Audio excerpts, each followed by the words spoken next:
ილია თოფურია საქართველოს ყველაზე მდიდარი სპორტსმენი ის შევიდა ოქტაგონზე, როგორც პრეტენდენტი და გამოვიდა, როგორც ჩემპიონი. დღეს მისი სახელი მთელ მსოფლიოში ისმის. საქართველოში კი ის ეროვნული სიამაყეა.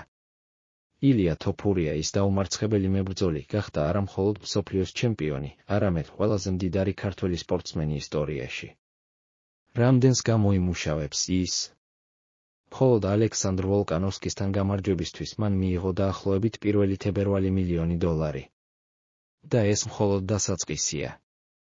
ჩემპიონობის შემდეგ თოფურიამ გააფორმა მსხვილი კონტრაქტები მსოფლიო ბრენდებთან, კრიპტოკომპანიების, სპორტული კვება. ის გახდა ელიტური სპორტული ტანსაცმლის სახე, დააარსა საკუთარი ბრენდი და იღებს მოგებას ტელეტრანსლაციებიდანაც. მისი ქონება 2025 წლისთვის შეადგენს $5-დან $8,000,000-მდე. და ის დღითი დღე იზრდება, ყოველი ბრძოლის, ინტერვიუს და გამარჯვების შემდეგ. ის ცხოვრობს ესპანეთსა და ამერიკაში, მაგრამ არასდროს ივიწყებს თავის ფესვებს. ის ქართველია და სიამაყით აფრიალებს ქვეყნის დროშას მსოფლიოს წინაშე.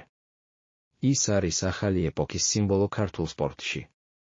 ჭკვიანი, მშვიდი, მტაცებელი, დაუმარცხებელი.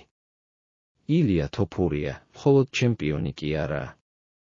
ის არის საქართველოს ყველაზე მდიდარი და პატივსაცემი სპორტსმენი.